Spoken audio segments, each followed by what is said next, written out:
happening with my subscribers, man? What's happening? I know y'all been waiting for a story for a minute, like a real story. I'm talking about, something with some value in it, man.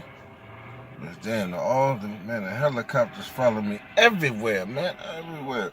But anyhow, this story right here, man, this story is about a tale of two Curtises. A tale of two Curtises. So, I ain't gonna say what pen I was in, but I will say I got married at this pen right here. That's what I will say. So I'm gonna tell you what it was like.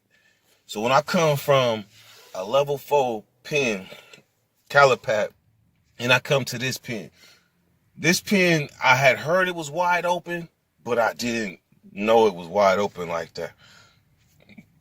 Wide open means that, like, it's hella shit going on. Like you ain't in your cell. Like, you out and you just running and you able to create plays and make shit happen.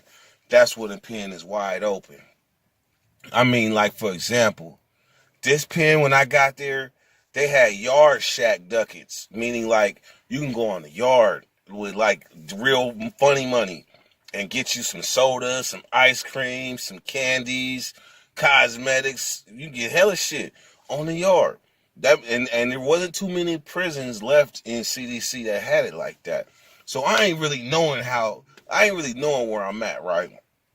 So when I get there, I'm on orientation status. When you pull up to the pen, when you pull up to any prison, you're on orientation status for sometimes up to 10 days, sometimes up to 2 weeks if you come on the day of committee and you miss it, and you gotta wait for the whole another week. So you could be on orientation for like up to 2 weeks sometimes.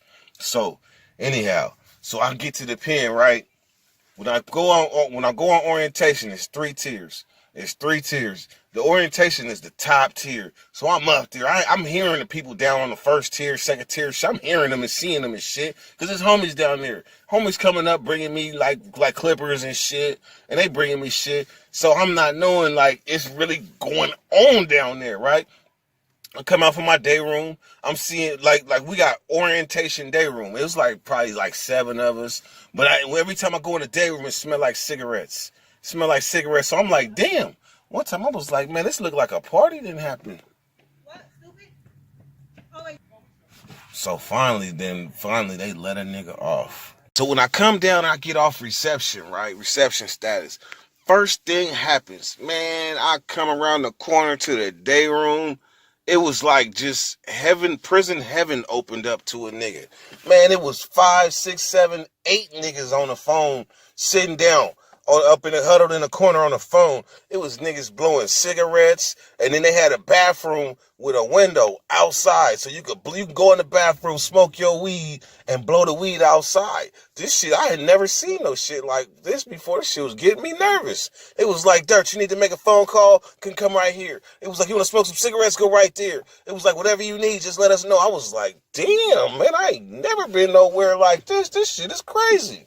So then, what happened is shit started getting hot, man. But let me go back, because this is a tale of two Curtises. So, of the people that was doing that was who they was, I decided I wanted to be friends with another Crip dude named Kurt.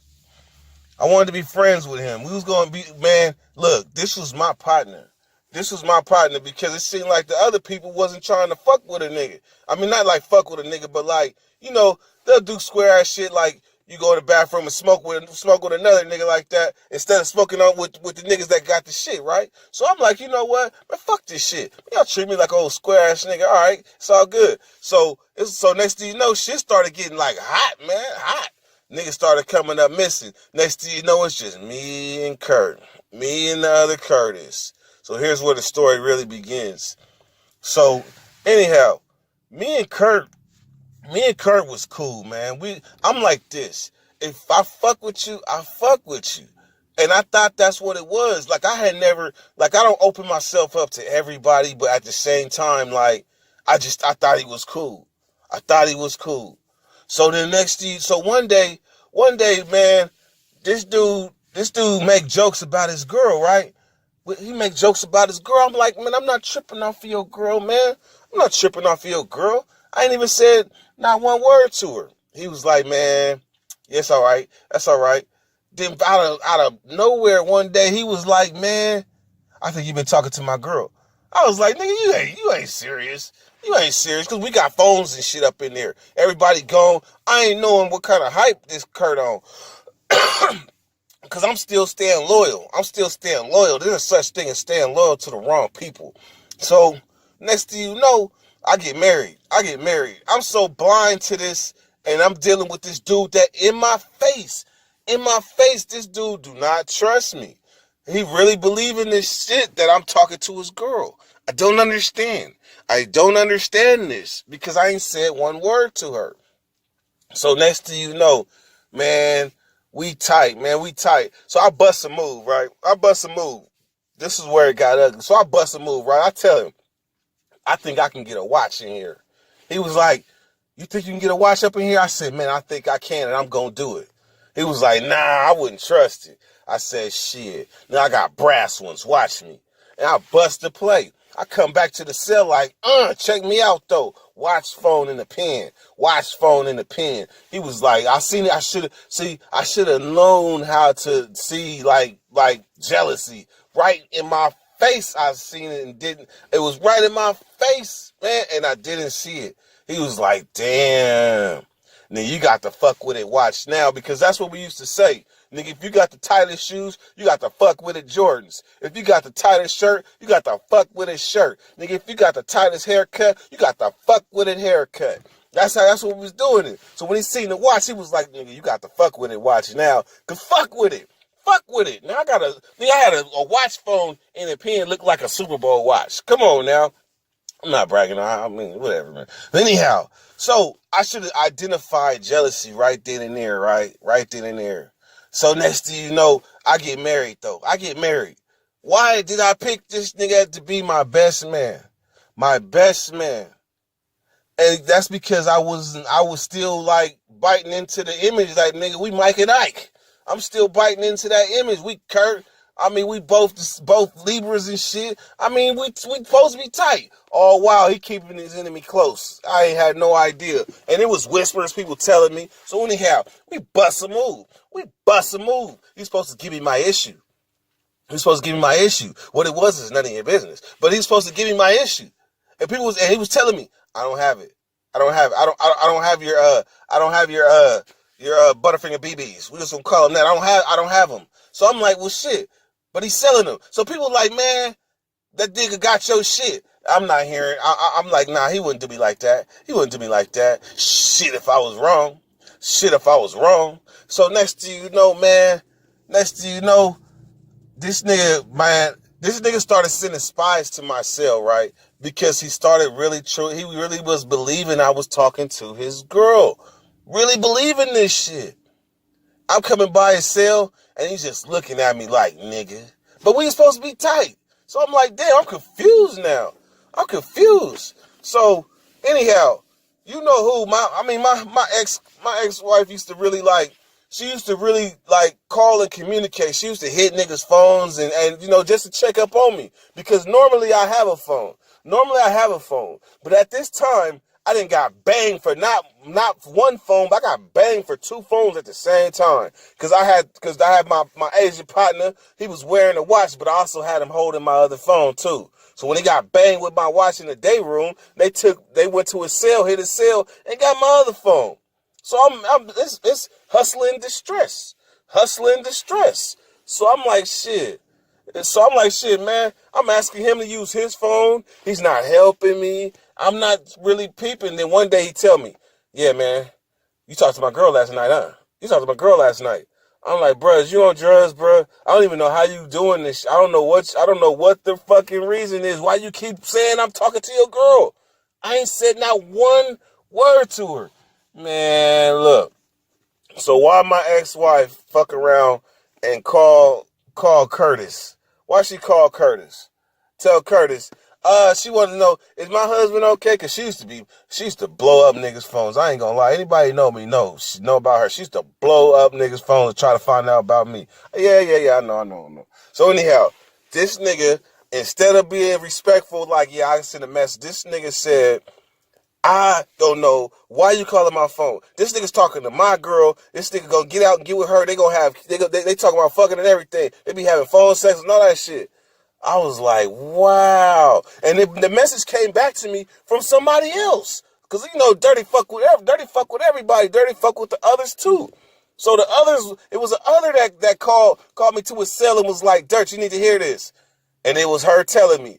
And the cold thing is, I was like, look, with that being said, would you get on him? What you know? She was like, yeah, I would. Because he really disrespected her. And that, like I say, I came back to the pen that one time because the motherfucker pulled a machete. Well, this time I was in the pen and the motherfucker came sideways. So what you think happened? I went, once he did that, I went down to the other homie who was on some smirking shit too. I'm going to tell you about this smirkish motherfucker. We going to pause Curtis for a minute. This motherfucker right here, this motherfucker name, I ain't going to say his name because he already ain't no good. But we going to call him Light Skin Big Nose. Light Skin Big Nose was one of the people in the beginning when I first got to Vacaville that wasn't trying to let me get no money. He wasn't trying to let me get no money. He was trying to little nigga me. He was the one that was sending me in the bathroom to smoke with the lesser ends. That's what he was doing. He was little nigga in me. So now the tie is his turn because he went to the hole because he fumbled. So when he get back, now I'm doing things, and he trying to derail me. So when I go to him and I tell him, look, I'm getting on Kurt. Period. He disrespected my wife, and I'm getting on Kurt. So Big Nose Light Skin said, oh, you are. Because Big Nose Light Skin didn't like Kurt either. Because this is competition. This is war games. So Big Nose Light Skin said, first time, I'm gonna tell you how Big Nose Light Skin tried to assassinate me. I'm gonna tell you. And this is some real shit. Y'all gotta follow me. A Crip stole a phone from some other Crips, right? Why did a motherfucker say Dirt had the phone? I didn't know nothing about no phone, right? I'm on the yard. I'm seeing people walking and talking and pointing at me. So one of the young niggas that was loyal to me, that fuck with Dirt, he was like, hey, them niggas said you didn't stole you got the phone. I was like, what the fuck? I didn't stole the phone. Ah, hell no. So I'm already ready. When I go back in the building, I'm like, I'm ready. So I get back in, these niggas gathered up, they push up on me. Dirt, you got the phone? It's going down. I'm like, man, I ain't got no motherfucking phone. I said, check this out. Y'all accusing me of stealing this phone. Y'all know that ain't my motherfucking character. Y'all know I don't steal shit. Y'all know I don't get down like that. But all y'all against me. Guess who's gonna have the last laugh? I'm gonna show you how real niggas get down. When it comes out, one of you little scandalous motherfuckers stole the phone. I want all my motherfucking apologies, cause y'all ain't gonna get a second chance with a real nigga. Yeah, and I told him too. So, part 2.